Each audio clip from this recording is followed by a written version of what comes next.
જય શ્રી કૃષ્ણ, જય માતાજી મિત્રો। આજે આપણે જોવાના છે ગણપતિજીના વ્રત અને ચતુર્થીનું વાસ્તુશાસ્ત્ર પ્રમાણે મહત્વ।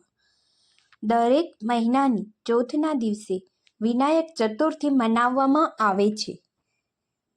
વિનાયક ચતુર્થી એટલે ગણેશ ચતુર્થી જ। દર મહિનાની ચોથનો દિવસ ગણેશજીને અર્પિત હોય છે। આ દિવસે લોકો ગણેશજીની પૂજા અર્ચના કરે છે, ગણેશજીનું વ્રત રાખે છે।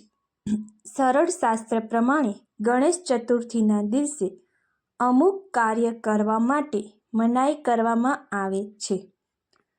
જો તમે આવું કાર્ય કરશો તો તમારી મનોકામના પૂરી થશે નહીં અને આપણે દુઃખી થઈ શકીએ। તો આવો જાણીએ દર મહિનાની વિનાયક ચોથના દિવસે શું ધ્યાન રાખવું। વિનાયક ચતુર્થીના દિવસે ધ્યાન રાખવા જેવી બાબતો આપણે જોઈએ। આ દિવસે વિનાયક ચતુર્થીના દિવસે તમે વ્રત રાખ્યું છે તો આ વાતનું તમે ખાસ ધ્યાન રાખો। વિનાયક ચતુર્થીના દિવસે કોઈ પણ લોકો સાથે વાદ વિવાદમાં ન પડવું જોઈએ। આ દિવસે તમે વ્રત રાખ્યું છે તો ક્યારેય પણ જૂઠું બોલવું જોઈએ નહીં। જે પણ માણસે આ વ્રત રાખ્યું છે અને આ નિયમો પાળતા નથી તો તેની પૂરતી મનોકામના પૂરી થતી નથી અને તેમને વ્રતનું ફળ પણ મળતું નથી। આ દિવસે તામસિક ભોજન ન કરવું જોઈએ। તામસિક ભોજનનો સંપૂર્ણ રીતે ત્યાગ કરવો જોઈએ। ગણપતિજીની પૂજા કરતી સમયે ધ્યાનમાં રાખવા જેવી બાબતો આપણે જોઈએ। વિનાયક ચતુર્થીના દિવસે ગણેશજીની પૂજા કરતી સમયે આ ભૂલ ન કરો। ધાર્મિક માન્યતા અનુસાર ગણપતિજીની પૂજા કરવા સમયે જે દીપ જલાવવામાં આવે છે તે દીપકનું સ્થાન બદલવું ના જોઈએ। સાથે જ આ દીપકને ગણેશજીના સિંહાસન પર ન રાખવું જોઈએ। આવું કરવાથી ખૂબ જ અશુભ થાય છે।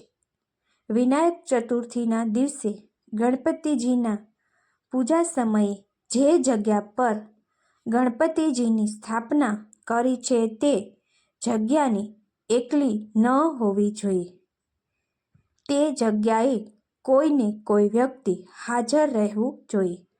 સાથે જ ગણપતિજીની પૂજા કરતા સમયે મન વચન કર્મ આપણે શુદ્ધ રહેવું જોઈએ। આ દિવસે બ્રહ્મચર્યનું પાલન કરવું જોઈએ। ધર્મશાસ્ત્ર અનુસાર ગણપતિજીની પૂજામાં ક્યારેય તુલસીના પાનનો ઉપયોગ ના કરવો જોઈએ। જો તમે આવું કરશો તો ગણપતિજી નારાજ થઈ જશે। પૌરાણિક કથા અનુસાર ગણેશજીએ તુલસીજીને શ્રાપ આપેલો હતો અને ગણેશજીની પૂજા માટેથી તેને વર્જિત કરી હતી। તેથી પૂજામાં આપણે તુલસીના પાનનો ઉપયોગ ના કરવો જોઈએ। મિત્રો, આ પ્રકારની માહિતી મેળવવા અમારી ચેનલને સબસ્ક્રાઈબ કરો અને શેર કરવા નમ્ર વિનંતી। જય ગજાનન। વક્રતુંડ મહાકાય સૂર્યકોટિ સંપ્રભા નિર્વિઘ્नं કુરુ મે દેવ સર્વકાર્યેષુ સર્વદા। જય માતાજી।